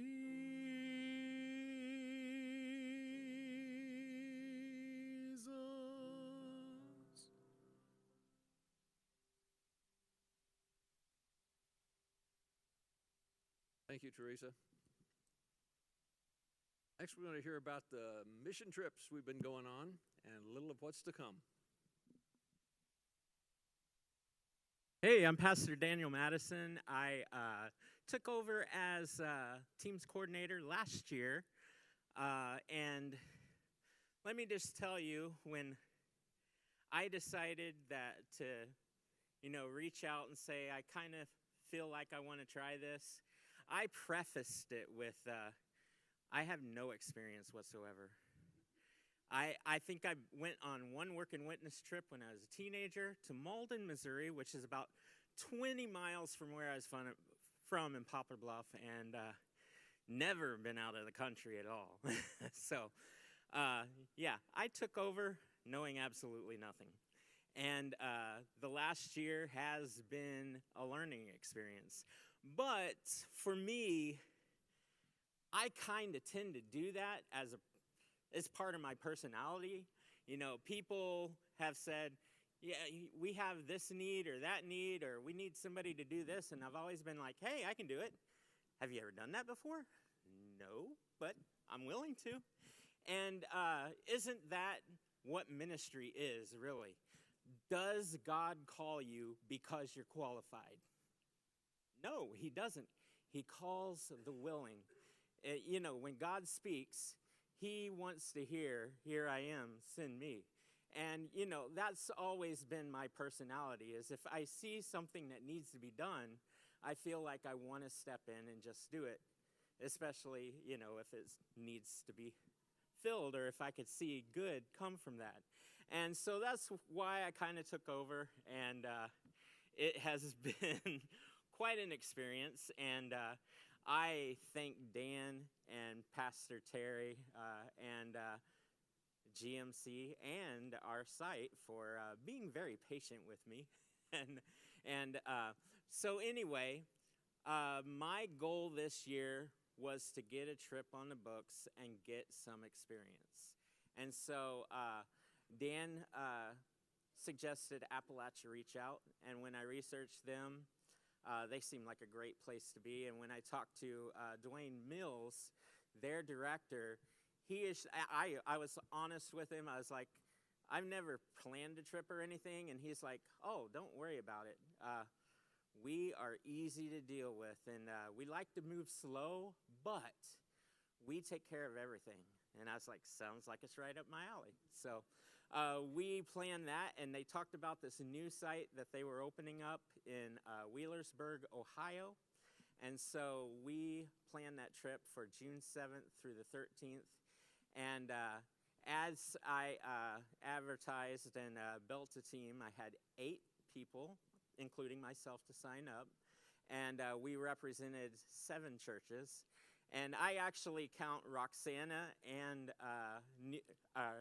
New Community in Collinsville as both, my wife and I representing both, because I'm the pastor at New Community, and I'm also associate at Roxana, part-time at both. So 7 churches, 8 people, and I could not have asked for a more perfect team. I mean, talk about God bringing the correct people along for that. Part of the comments that we got from our site coordinator is that we were open, that we were genuine, that we were authentic, and that we were willing to share. And I cannot be more proud of the team that I had for that. And we had 3 pastors and 5 laypersons.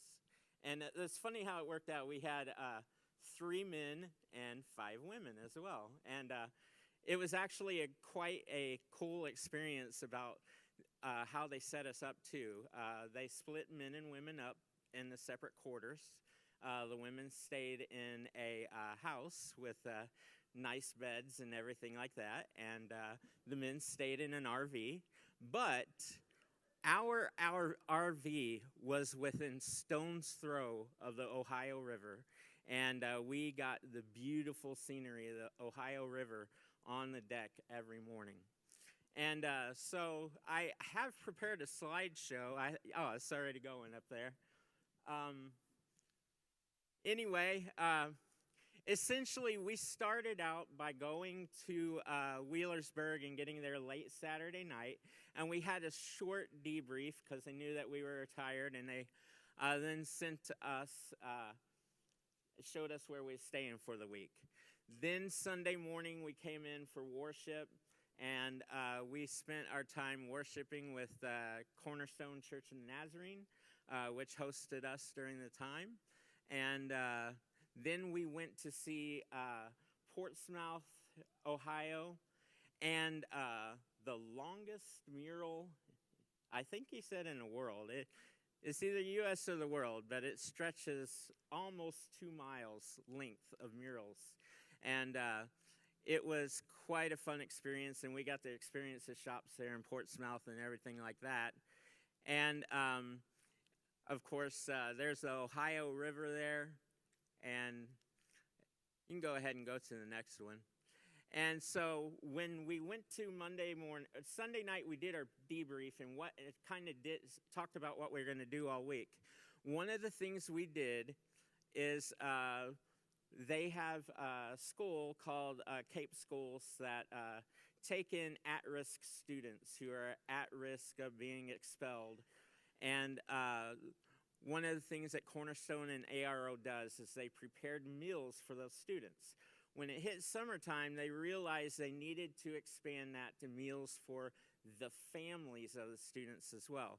So every Monday and Tuesday, they prepared meals for 30 families spanning over 300 miles in 3 counties, and then 2 groups of us went and delivered those meals. And it took the majority of the day. And so this is sort of our preparation. What you see me and one of our site helpers there doing is we're writing Bible verses, 1 card for each family member, just to sort of give them some scripture as we deliver those meals. And you can see some of our participants preparing those meals in the trays as well. And then that's me and Pastor Louisa delivering meals.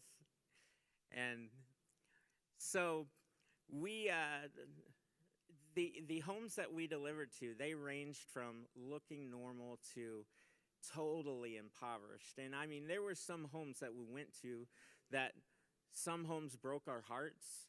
Some homes we felt like, other times we probably would not be safe there. But that's ministry, though. We don't just minister to those that we feel comfortable with. We have to reach out to those who need Jesus. And that's what we were trying to do. The other project that we had going on during that time that we split our team up with was they had a community member, and let me preface this. This is not somebody who goes to their church. This is somebody that they know that is a neighbor that they feel like, because they're called, they need to love on. But this was a grandmother who was taking care of her 2 grandkids because the parents are in jail or, addicted to drugs. And they had a very rambunctious little girl, and they needed a railing around their porch to kind of corral her. And so one of the projects was to build a deck around their porch so that they could keep Kiki, the name of the girl, kind of corralled a little bit and give Grandma some breathing room. And Kiki, you can see with Jill there,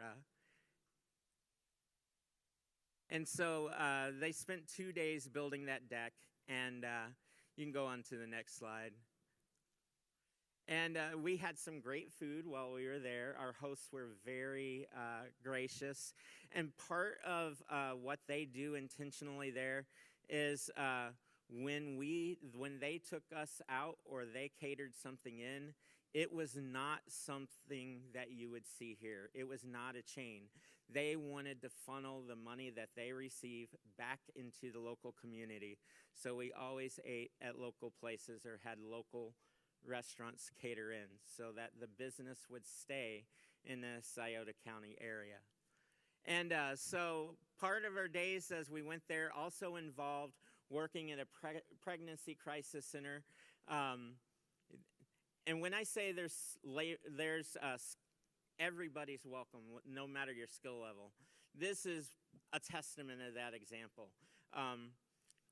That particular job started out with, I think, 6 wire rack shelves that needed to be carried up 4 flights of stairs.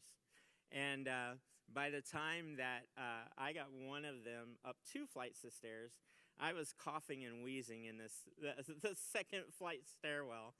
And this gal came along and says, "Here, I'll handle that." And she just lugged it over her shoulders and up to the top. And so, yeah, as I'm up at the top, gathering my breath, one of the community service workers, she goes, "Hey, I have something that you could do for me." And I was like, "Yeah, what's that?" She's like, "I have this portable AC over there. Could you set it up for me?" I was like, "Yeah, that sounds about right up my alley." And so I did that. And, you know, that's the grace of the community there is she knew that the heavy lifting was a bit beyond my skill level. So she found something where I felt like I could be a contributor and things like that. And I saw that throughout with our team as well, that there was just a connection between us. One of the things that they tried to prepare us for is that Appalachian culture is unique, it's different. And, they gave references to how Appalachian culture is and the pride that they put in it and things like that. But the entire week, we felt like we were at home. We felt like we were with friends and family. And I mean, so much so that I even feel like today I miss them. I want to go back. And I bet that those who went with me that are here today, hearing me say that, agree with me. We miss them. We want to go back. And so you can keep going with our slideshow here. That's our finished deck. You can see the absolutely beautiful job that was done on it. And then we get into, we're past Wednesday. We're getting ready to finish our week. ARO and Cornerstone Nazarene had a member of the community that put in their will that they got first purchasing rights on their property when they passed away. So that Monday when we started working, they signed the deed for a new 2-story house that is going to house future teams. So part of the thing that we got to do was build bunks for those future teams. And we built them at the church and then took them about a block down to the house that they just bought so that the team that was coming in that Saturday evening would be able to stay in a new house. And so we spent the time building the bunks, taking them down there, setting them up. We cleaned the house from top to bottom, and then we also installed new locks and things like that on the doors. The house also had 2 huge garages on it that were going to be converted into like rec space and things like that as well. And part of that was rec programming for their youth ministry at Cornerstone. This is more shots of the pregnancy center organizing their clothing outlet and things like that, and some more of our bunks, so our two teams that are split up. And it was such a joy to be able to go there and minister to them. And not only, this is Pastor Luisa delivering the message to a group of people who come for kind of a dinner and a supper, a social with that are from a mental health clinic. And Pastor Luisa is delivering the devotional that night, and she did an amazing job. And then Father's Day was coming up that Sunday, so we also spent some time making little ties for the kids to decorate at church to give to their fathers that Sunday. And this is also us at the Mental Health Center playing with some of the clients there, putting together puzzles, playing cards, board games. I'm in the back there doing something I never did before, and that is making homemade laundry detergent. And we just had all the ingredients there, including essential oils that they could pick out and put droplets in and shake it all up. And each little canister did about 30 loads of laundry, and which it smelled amazing for sure. And then this is at another pregnancy resource center. We did arts and crafts with them, and we also did devotionals with them at the tables, just hung out and loved on them and everything. And that was the main goal that the site coordinator and that ARO wants to do, is they just want to be in the community and love on the people in their community. And it was such an amazing trip, and it was such an amazing experience. And for a first time out for me, I couldn't ask for anything better, especially from the site, from Dan helping me out, from GMC, and from my team. I can't thank them enough for being so open, so willing to serve. And so that's us all together, the team, our site coordinator and his help and things like that. And it was an amazing trip. And so that brings me to what I have planned for the next year. Part of learning what I'm doing is figuring out that my timing is off right now because I should have something prepared by assembly. So that's my goal, is next assembly, there will be something that you can get information for at that time. That doesn't mean I'm not doing anything till then. Chance, our site coordinator, has said we would love to have you guys back. I was like, I would love to come back. I do plan on talking to him about going back to Wheelersburg, so you can watch for that information. I'm also, we do have a trip on the books that one of our local, a couple of our local churches is doing. I don't do bifocals, so I got to do this. Beardstown and Bethel Community Nazarene Churches are partnering with Cactus Nazarene Ministries, and they have a trip scheduled for November 3rd through 11th. And they've said that I could tell you guys that you could sign up for that as well. The cost of the trip is $275 per person, and you can get information for that from me. I'll be out there for a while, and you can come and approach me about it, and I can give you, Jane Finney is our contact there, and I think she's here if I am not mistaken. Yep, there she is. So you can also talk to Jane in the back too, and she could talk to you about it. But yeah, that's going to be an experience too. It says that they're going to be doing some work projects. They're also going to work with Shoes to Souls, which is a community event there. And they're also going to do, they're going to participate in international church worship while they're there as well that Sunday. And so that also could be, if you've never been on a trip or you've been looking to go on one, this could be a great opportunity, especially if you're free in November. Yes, and the form is on the website as well, under the FAQ. And so I've already had a question about how to find information about this, and so I wanted to make you aware of that. Whenever I get things posted, One place you can find them, district newsletter. There's always a section in a district newsletter for upcoming trips. So you can look there. If you are an N.M.I president or a lead pastor or something, it'll always be in the N.M.I emailer that goes out every week. It'll be listed in there as well. And normally in the email itself, if there's a trip planned, there will be a flyer for that trip in there as well. There was for ARO when we did that as well. And so what you could be looking for is ARO. I think I'm definitely going to try and plan something there, probably before next assembly. And I also am looking into doing something with Border Initiative. I haven't quite got to talk to a site coordinator yet, but they are on my radar, and I'm looking at doing something with them.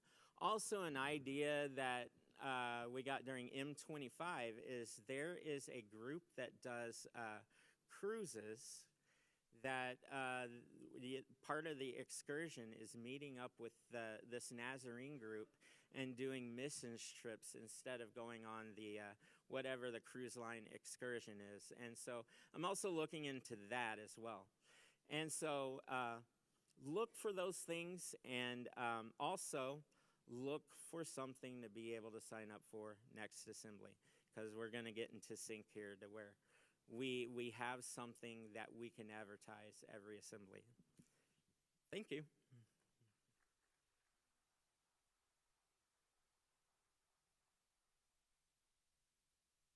As you can see, he's taken the challenge. But I've never done that, but I'm available.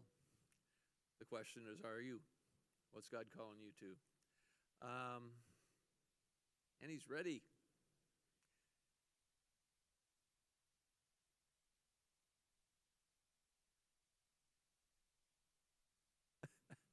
I had to check with her. When I looked at earlier today, there were all kids and no teens. So, but one piece of information let me give before she gets started.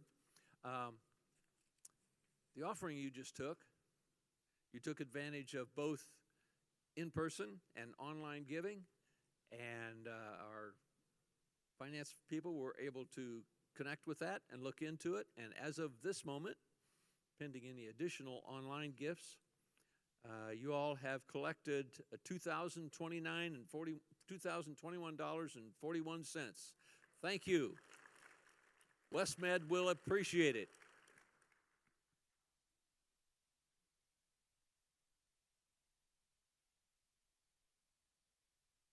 For all of those who have had teens go to camp, it's a great experience for them.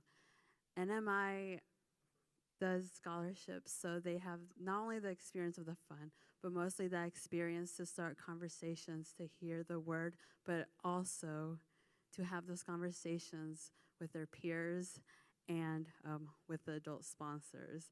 If we're talking about the intergenerational aspect of it, as an adult sponsor myself, I have learned so much from the teens when I get that chance to talk to them.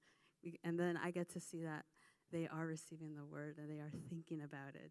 And so as N.M.I, we love to have these drawings to give teens, kids, the opportunity to have those conversations, to get them not only thinking about what they're hearing with their peers, but also perhaps thinking about what is my calling. And so I'm going to have our president here first pick out a name for the kids.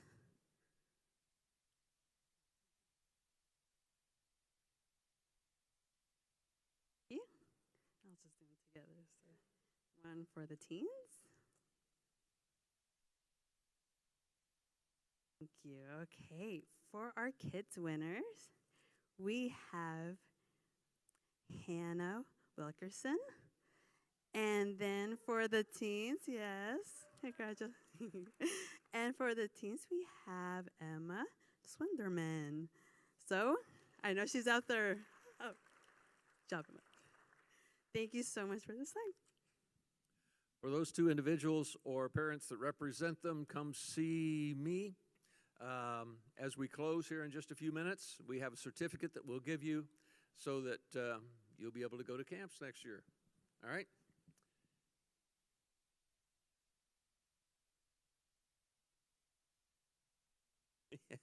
They're working out the details.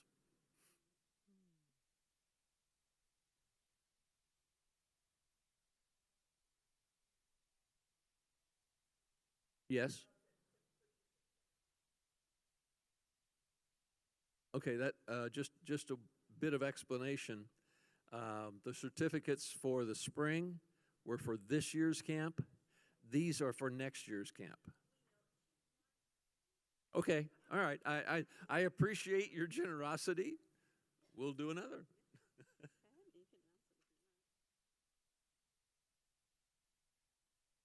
Watch it be her sister.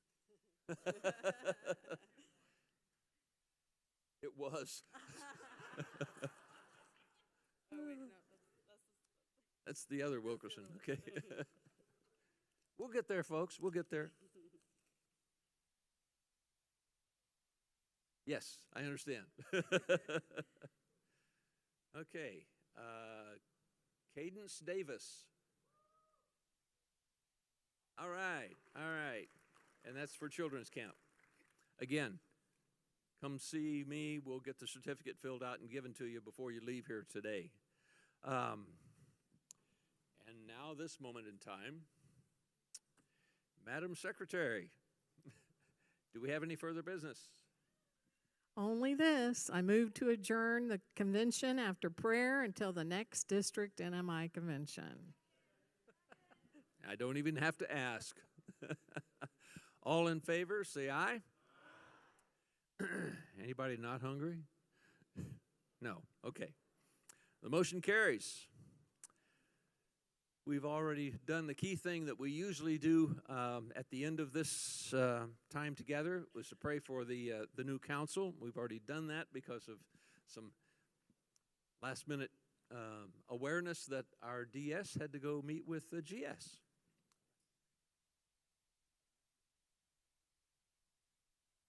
As you know, Mattoon, Illinois has had something happen to it that I don't think it's probably happened since I've lived there. We've had a contamination of water for the whole city.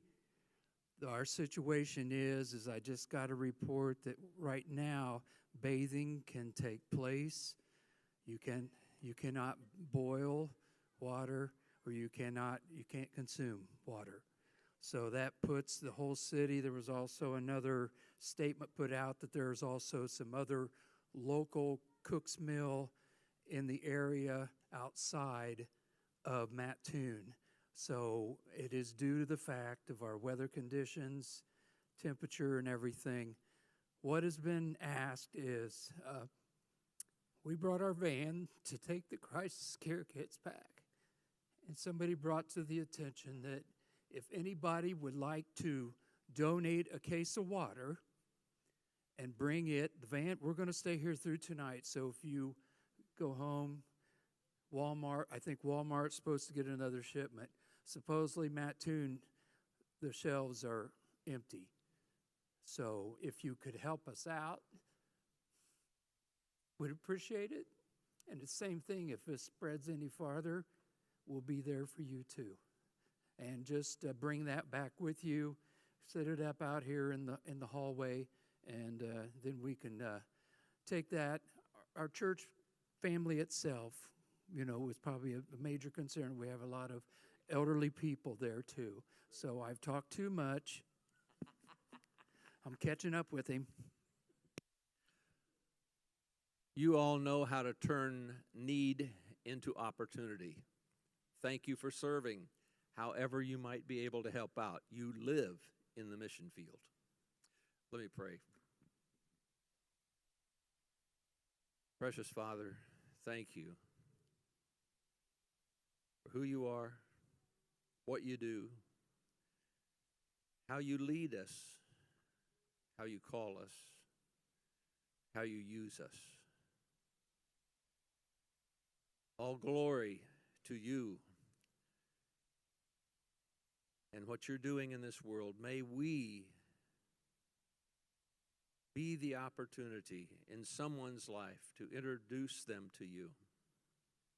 Thank you for the dedicated workers here today from every local church. May we be your instruments so that your will can be accomplished. I pray blessings on everyone who is here today and all who are serving across this district and around the world. We do pray especially for the water quality need in this portion of our district around Mattoon. Guide us and guide those involved in the solutions so that your will can be accomplished. We praise you, Father, for who you are and all that you're doing and all that you've done and all we were able to proclaim today. May we all go and serve in the days ahead. In Jesus' name, amen.